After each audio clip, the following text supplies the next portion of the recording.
আজকে আমি আমার এই ছোট্ট ব্লগে আপনাদের সাথে শেয়ার করব ভিয়েতনামের সবচেয়ে ফেমাস একটি প্লেস বানা হিলসে যাওয়ার এক্সপিরিয়েন্স।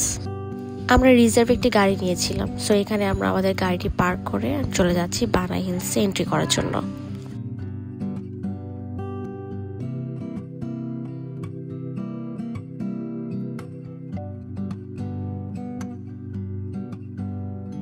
বানা হিলসে এন্ট্রি করার জন্য আমাদেরকে এখান থেকে টিকিট কালেক্ট করতে হবে। সো আমার হাজব্যান্ড এখান থেকে টিকিট কালেক্ট করছে এবং আমরা যে টিকিটটি নিয়েছিলাম সেখানে দুপুরের লাঞ্চও ইনক্লুডেড ছিল।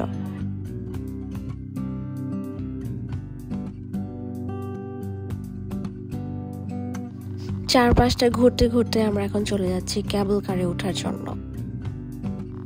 অ্যান্ড ক্যাবল কারে ওঠার জন্য আমি ছিলাম খুবই এক্সাইটেড।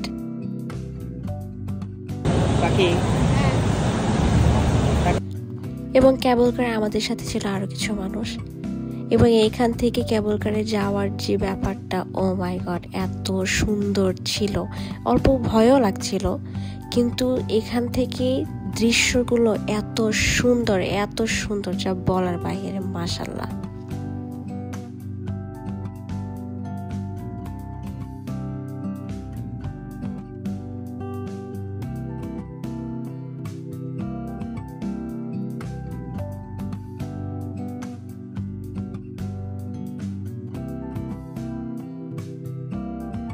আমরা যত উপরে যাচ্ছিলাম আস্তে আস্তে সবকিছু ততটাই ঘোলাটে হয়ে যাচ্ছিল, কারণ এত কুয়াশা ছিল, মেঘ ছিল।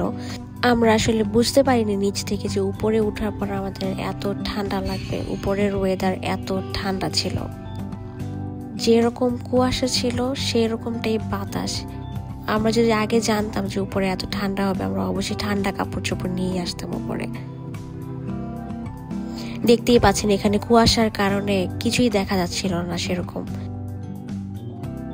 এবং এত মানুষের ভিড়, ঠান্ডা বাতাসের কারণে আমি তো অলমোস্ট জমে যাচ্ছিলাম।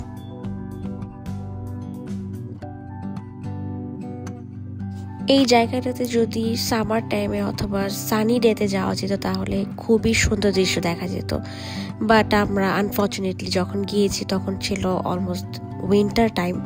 তো যেমনটা কুয়াশা ছিল সেরকমটাই অনেক মানুষ ছিল, না ঠিক মতো ছবি তোলা গেছে, না ঠিক মতো কিছু দেখা গেছে।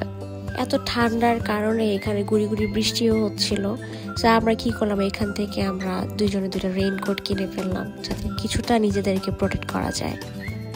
জায়গাটা এত সুন্দর, আমি এত আফসোস করতেছিলাম যে যদি একটু সানি ডেতে চলে আসতে পারতাম, এখানে না জানি কত সুন্দর ছবি তুলতে পারতাম। বানা হিলস যেহেতু অনেক বড়, সেক্ষেত্রে আমরা একটা প্লেস ঘুরে শেষ করার পর আমাদেরকে আরেকটা প্লেসে যাওয়ার জন্য ক্যাবল কার ইউজ করা লাগছিল।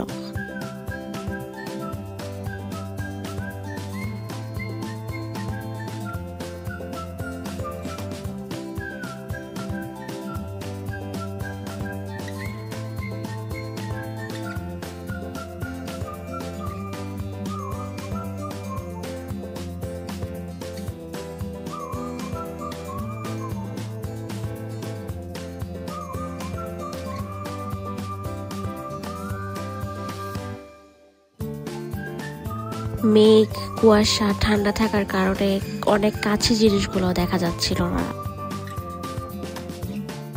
আমাদের টিকিটে যেহেতু লাঞ্চ ইনক্লুডেড ছিল এবং আমরা যাচ্ছি এখন লাঞ্চ করার জন্য। বুফেতে যে কতগুলো আইটেম ছিল আমি আসলে ভুলে গিয়েছি, কিন্তু ওদের খাবারগুলো দেখতেও এত ইয়ামি ছিল, আর টেস্ট, ও মাই গড, অনেক মজার ছিল। এখানে যেহেতু হারাম হালালেরও অনেক প্রবলেম ছিল, যার কারণে আমি আসলে মিট জাতীয় খাবার বেশি একটা খাইনি। আমি সি ফুডই খেয়েছিলাম বেশিরভাগ। আর ওদের খাবার এত ভালো ছিল, এত মজা এবং এত ফ্রেশ, প্রত্যেকটা খাবার অনেক ফ্রেশ ছিল। আমি ওদের সি ফুডগুলোই বেশি ট্রাই করেছি। সুশি ছিল, প্রন ছিল, শ্রিম্প ছিল, আর কি জানি নিয়েছিলাম। খাওয়া দাওয়া শেষ করে আমরা আবার বের হয়ে যাই বাকিটুকু প্লেস এক্সপ্লোর করার জন্য। বাচ্চাটা এত কিউট ছিল, ওর ক্লিপটা না নিয়ে আমি পারলাম না। কিছু দুষ্টামি ফাজলামি করছিলাম। যত টাইম যাচ্ছিল ঠান্ডা ততই বাড়ছিল, সবকিছু আরো বেশি ঘোলা হয়ে যাচ্ছিল। তখন আমি ভাবতেছিলাম যে এখন আমি কখন এখান থেকে বিদায় হব, কারণ ঠান্ডায় আমার কিচ্ছু ভালো লাগছিল না। আমি এমনিতেই উইন্টার পছন্দ করি না।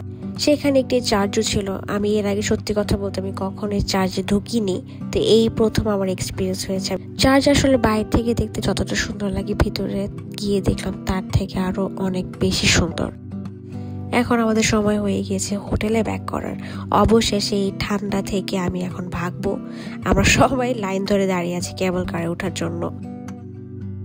আবারও সেই অসম্ভব দৃশ্য দেখতে দেখতে চলে যাচ্ছি বানা হিলস থেকে, এবং এখানে আমার এই ছোট্ট ব্লগটি শেষ। থ্যাংক ইউ সো মাচ সবাইকে।